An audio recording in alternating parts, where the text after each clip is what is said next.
When it comes to animation, there are a few companies that compare to Disney. I mean, we are talking about a studio that created the first in-color animated movie ever. They have been in the game since the 1920s and have provided many memorable characters and stories over the years, from flying elephants to terrifying demons. Disney has shown its audience a variety of worlds through its movies, and they continue that tradition to this day. So naturally, being a pillar of cinematic animation, Disney must have quite the presence in the realm of television, right? Boy, that could get really annoying if she starts repeating everything we say. You're right, Gracie, that was a hacky setup. Nope. Listen, I know that I complain a lot in my videos, but this, it just baffles me. Why does one of the greatest animation studios of all time struggle to provide animated content for television? It doesn't make any sense. Worst of all, this isn't even a recent issue. It has been like this for quite a long time. I mean, there are studios that started in the 1980s who had a lot less to work with and a much smaller budget, yet they were able to create shows that crushed the ratings. Now, I am not saying that Disney has never made a good cartoon, but they are few and far between. Like, I'm not even exaggerating. Their shows are literally scattered across different television channels. But this video isn't just about cartoons though. It seems that most of the shows that air on Disney Channel are squeezed for every dime they are worth, and then thrown away. Why is this the case? Why does Disney Channel only care about the short term, but not the future of its properties? It is so strange, because Disney is a company that protects the legacy of its characters and movies, but it couldn't care less about what it airs on television. Now, I understand that movies and theme parks require more planning, and that both carry more weight than television, but it's odd to see Disney, a company that is so well known for its work ethic, to abandon its ethos. We've talked about Nickelodeon, we've talked about Cartoon Network, and now it's time to talk about what ruined Disney Channel. Unlike Cartoon Network and Nickelodeon, the story for Disney begins in the 1920s. Now, Disney Channel did not launch until 1983, but I feel that it's important to understand the origin of Disney as a whole, and the way it shaped the landscape of entertainment. The outcome of it has a lot to do with the advent of Disney Channel, and how it has changed over the years. For the sake of time, I'm going to try and summarize this information. I mean, I could honestly make an hour-long video about the history of Disney, but we can wait on that. As one would expect, it all started with Walt Disney. In 1923, Walt worked on a short film called Alice's Wonderland. It was a good starting point that eventually led Walt and his brother Roy to create their own animation studio. They did some contract work for a while, but broke ground with the creation of one of the most iconic cartoon characters of all time. Mickey became a sensation as Disney's first sound film, Steamboat Willie. This success led to the creation of more Mickey Mouse cartoons, and eventually Silly Symphonies in 1929. Walt pushed these cartoons forward, and also found success with animated movies. He was gaining momentum, and by 1950, he was able to enter the world of television. The first shows to be aired from Disney during the 50s included Davy Crockett, Zorro, and the infamous Mickey Mouse Club.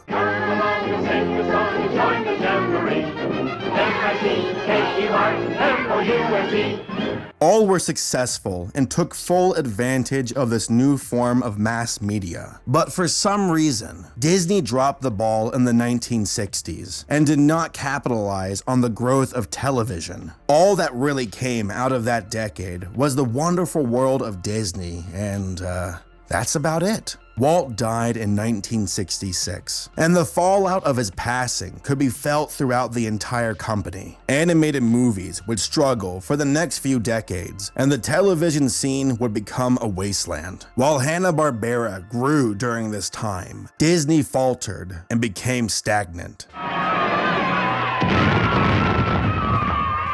Now, I realize that I have covered a lot of history, and that some of you may be wondering what it has to do with the topic of this video. Well, Walt's death set many things in motion that would prevent Disney's growth as a company for many years to come. But change would eventually arrive, and in the 1980s, Disney returned in force. In the late 1980s, the Disney Renaissance had officially begun with the release of The Little Mermaid. It was a return to form for the studio and would be the first of many animated classics to come. And finally, after years of waiting, after the rise of the Soviet Union and the war in Vietnam, after the Cuban Missile Crisis and the creation of the Civil Rights Act, after man landed on the moon, Disney finally made an original cartoon for television. This is one of the biggest points of my video. Disney, a studio that is basically synonymous with the word animation, took over 60 years to create a cartoon for TV. Now, I understand that times were rough after Walt passed, but come on. But they finally got their act together and actually brought their A game to the table. And who do we have to thank for this change? Michael Eisner. He was CEO for Disney from 1984 to 2005. The guy was not perfect, but he definitely brought some much needed change and put the company back on track. Now, there is a lot of complicated business history that went on in the early 80s, and it's easy to get lost in it, so I'm going to make it simple. Michael Eisner wanted to make Disney great again, and by Jove, he did it. The goal was to bring Disney to the forefront of every possible medium. Their parks improved. They found enormous success in the home video market, and their animation studio released hit after hit with their movies. The company was firing on all cylinders, and they finally entered the ring of animated TV shows. And their first original show to air was not on Disney Channel. Now listen guys, come on. I'm not trying to avoid talking about Disney Channel. But unlike Nickelodeon and Cartoon Network, Disney has multiple avenues to air its content. And a big reason for that is syndication. What is syndication? In order for a show to be aired on multiple networks, it has to pass an episode threshold. This could be as low as 65 or as high as 100. But the purpose of it is to provide enough content for reruns. Or, to put it simply, it's the stuff that airs before and after primetime. So game shows and lots of Seinfeld. This is why you see Family Guy on multiple networks. It depends on the show and the circumstance, but you need a lot of episodes if you want your show to be profitable. The more you have, the less likely your audience will be bored with its reruns. So Disney Television Animation was created in December of 1984 and became the cartoon production arm of the company. It released its first shows in '85. The Wuzzles and the Gummy Bears. Both were fine and well, but in 1987, they struck gold. Finally, a show that was worthy of Disney's legacy, and it had the quality to back it up. Cartoons at this time were low budget. They reused the same animation, the same backgrounds, the same everything. Back then, making cartoons for TV was a bit of a risk, and many experts said it did not make enough money for what it cost. So for the shows that did exist, they kept it cheap. Not here though. Disney threw money and actual effort into the show, and it became a sensation. When looking at the technical side, Ducktales was leagues above anything else, and that drew a crowd. Local television channels were drawn to this show and paid the premium to air it. Pluck my tail feathers and call me Baldy. Disney made a gamble by investing millions of dollars into Ducktales and its production. Unfamiliar characters, unorthodox stories, they were going out on a limb with this one, but it truly broke ground. The syndication path was extremely profitable, and Ducktales inspired other cartoons that would soon follow. Chip 'n Dale Rescue Rangers, Tailspin, Gargoyles, hell, it even had a spin-off. Not every show was perfect, but it was nice to see Disney rising to the occasion and backing up its prestigious name. So Disney finally made some good cartoons for television, but what about Disney Channel? You know, the main topic of this video. Well, things were a little bit different. It was launched in 1983 as a premium channel. The first show to air on it was Good Morning Mickey, a variety show that featured classic Disney shorts. But over the years, Disney Channel made the transition over to basic cable and became more available to the masses. It bolstered a large library of programs and movies, but it lacked quality original content. Disney Channel would finally find real success in the late 90s and early 2000s with its live-action programming. The first shows to start this wave were Flash Forward, The Famous Jet Jackson, and Even Stevens. But everything was blown wide open when Lizzie McGuire arrived on the scene. This was it, folks. This was when Disney Channel said, oh man, we can make some money with this formula. You know the one. To take a child actor who can sing and dance and squeeze every penny out of them. Who cares if it warps them for life, right?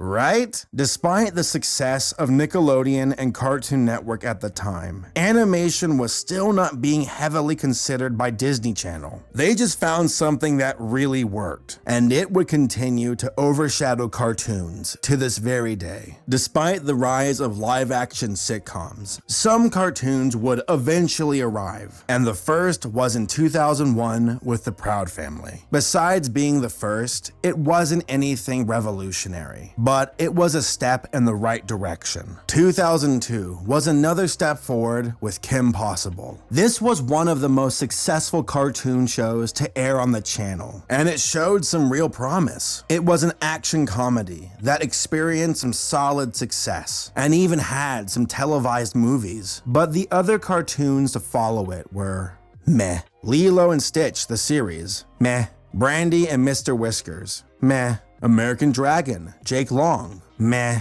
Dave the Barbarian, meh. Listen, to those of you who are fans of these shows, I'm not trying to rain on your parade. If you like them, cool. But to me, they don't compare to the cartoons that Nickelodeon and Cartoon Network were offering at the time. The only cartoon show that really held Disney Channel's attention for a while was Phineas and Ferb. Mom! Phineas and Ferb are making a title sequence! The characters look weird as hell, but goddamn, the writing for it was brilliant. Ah, Perry the Platypus, what an unexpected... Oh, wait!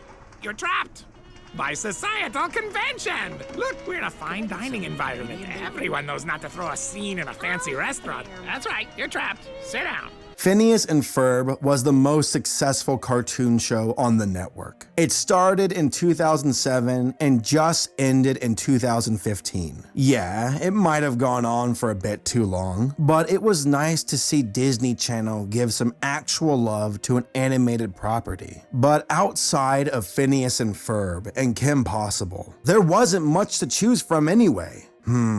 Okay, well, how about Cartoon Network? You see what I mean? But unlike Nickelodeon and Cartoon Network, Disney Channel never really had a strong renaissance for its animated programming. Yeah, the animation studio itself found success with syndicated shows, and there were some great cartoons that aired on Disney's one Saturday morning. But Disney Channel on its own is somewhat of a wasteland when compared to its competition. Despite its track record, Disney Channel was not beyond hope for fans of animation, and finally released some quality cartoons in the early 2010s. I feel that I toss around the word Renaissance a lot in my videos. The Disney movie Renaissance, the Cartoon Network Renaissance, the Nickelodeon Renaissance, the Renaissance Fair, the Second Renaissance. Hand over your flesh. and a new world awaits you.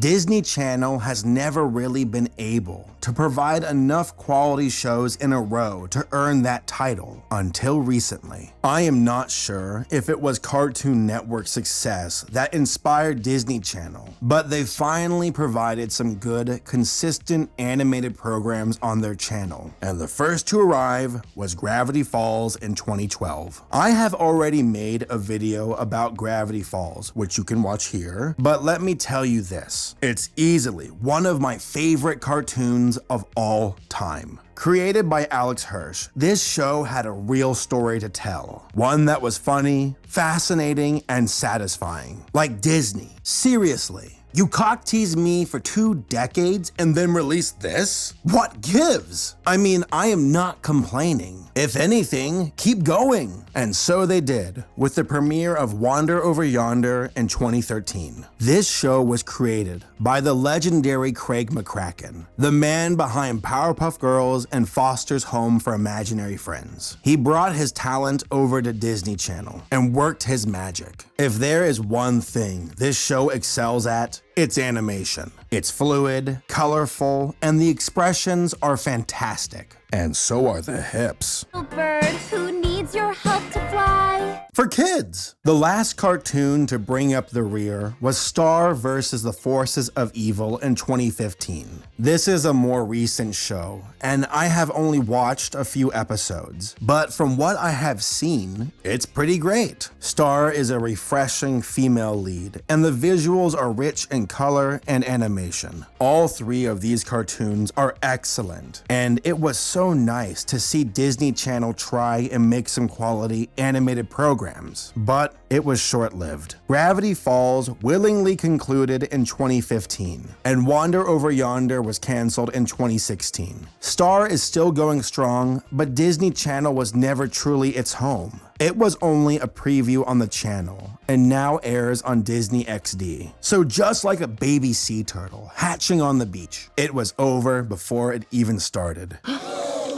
That metaphor might have been a bit too morbid. Despite being the forefather of cinematic animation, despite having years to create televised animated content, despite having the resources to fund projects, and despite having the knowledge of knowing that cartoons can work, Disney Channel never really did anything with it. It practically ignores one of its fundamental roots and went in a completely different direction. Yeah, the studio itself focused elsewhere and created some amazing syndicated shows, but those days are long gone. So what happened? What ruined Disney Channel? He said it! He said it! But before we get to that, I want to give a shout out to the Pixel Empire. They sponsored this video and will be helping me roll out some Saberspark merchandise in early 2017. But for you eager holiday shoppers, there is plenty of other stuff to check out on their website. It is a great place to buy posters, shirts, and phone cases. I am a huge fan of their minimalistic designs and will be framing some video game posters all over my room. They even come in bundles, so you can save some serious cash. You can save even more with my discount code Saberspark and get 15% off your purchase. Combine that with their poster packages and free shipping, and you got yourself quite the deal. Not enough for ya? Then stick around to the end of this video for a chance to win a $50 gift card. No Disney Channel executives, you don't get to enter. Not until you fix your damn channel.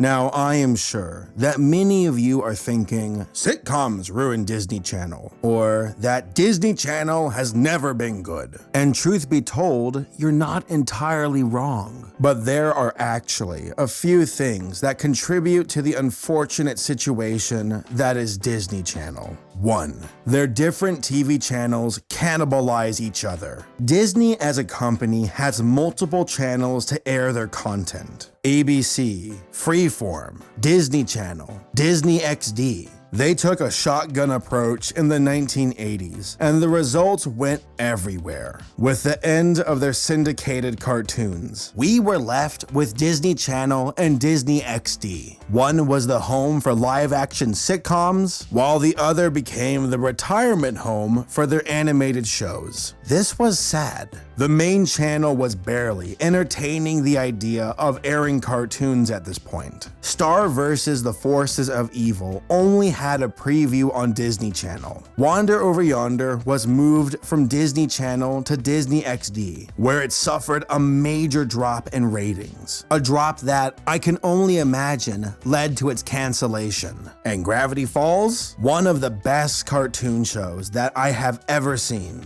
Well, it was removed from Disney Channel after season 1 and had to air its second season on Disney XD, where, just like Wander, saw a massive decline in viewership. You're watching. And you're watching. You're watching Disney Channel. Disney Channel. Disney Channel. Kids! How'd I do? Can't find the remote and I refuse to stand up! Yay! Awesome. That's how it's done. Now that's what I'm talking about. No! No! I get it. I understand that Disney put their animated programs on their animation channel, but why not both? Why not just air reruns on XD and premiere the episodes on Disney Channel? That way it has a better chance of getting views and a higher rating. But no. Disney XD and Disney Channel have this bizarre relationship where they throw shows back and forth to each other. It is confusing, and I feel that it heavily impacts the well-being of the cartoons. 2. The rise of live-action comedies. It's pretty obvious to tell that Disney Channel's bread and butter are its sitcoms. That has been the case since the early 2000s, and it remains that way to this day. Now, I am not saying that these shows are all bad, but they definitely get more attention and care than any cartoon show on the channel. But that's not saying much. Disney figured out the child actor formula early on and got to work. It even inspired Nickelodeon to try the same thing. But now Disney Channel has tunnel vision. If it's not live action comedy, then don't expect them to show much effort. And 3. They are too big to care. Unlike Nickelodeon and Cartoon Network, Disney did not start as a television channel, nor is it their livelihood. Their main bread and butter has always been with their movies and theme parks, and they know it. That is why Disney Channel is such an afterthought for them. Want proof? Okay, so High School Musical, one of the most popular properties from the network that made millions of dollars, never had a legitimate title for the movie. As in, the creators and executives could not think of a better name to replace the working title High School Musical. I mean, is this genius? Dumb luck? Or just a company not giving a damn? That'll work. They know where they want to place their focus. Basically, with movies. It's disappointing. I don't mean the content that they focus on today. I'm a huge fan of Star Wars. What I find disappointing is that Disney, a company that got its start creating cartoons, never really identified with it after growing in success. Also, this is a company that should have more than enough resources and talent to spare for a television division. Michael Eisner pushed for that in the 1980s, and the company found success with it, but they never really gave it attention again. Eisner wanted Disney to be at the top of its game for every medium, and they were able to do it in the 80s and 90s. But after the fall of their syndicated cartoons, Disney never really bothered to try again. There were some shows that popped up here and there, but they were few and far between. For the most part, Disney was content, leaving animation behind and forging a future through other means. Here's the bottom line. Disney is a company that should not have dropped the ball this hard. They have the talent, resources, and legacy to create some of the greatest cartoons ever. Cartoons that could easily rival their competitors, but they don't. They don't really do anything. Personally, I feel that this dishonors their origin as a studio and as a company. They did not have the hindsight to preserve their old cartoons, and they lacked the foresight to grow new ones. I mean, hell, even Nickelodeon is able to reintroduce its old properties. Man, you know it's bad when I use Nickelodeon as a positive example. Overall, Disney is a company of quality. They take excellent care of their old movies, new movies, and their theme parks. But Disney Channel seems to be left out of the equation, and animated shows have suffered the most because of it. Yes, I believe that this is due to the company's size and how little they care about television. But Disney has gone through changes before, and perhaps they can change this for the better. For a while, Disney's animation studio was struggling to create a successful movie. Many people believed that Pixar had won the war, and that Disney could never recapture its old magic. But doubts be damned. They are currently in the middle of a revival, and have released some of their most successful movies ever, and that trend only continues to grow. Who is to say that the same can't happen to their television animation department? They were able to do it once before, and we have seen some promising shows pop up over the years. They just need to focus and put some actual effort into rallying their cartoons on their channel. If they can manage that, then maybe there's a chance. For those who are Christmas shopping or just want some cool stuff, go check out the Pixel Empire. They are a great place to shop for posters, shirts, phone cases, and more. Use my discount code Saberspark and save some money on your next purchase. Once again, thank you all for watching, and I'll see you guys next time.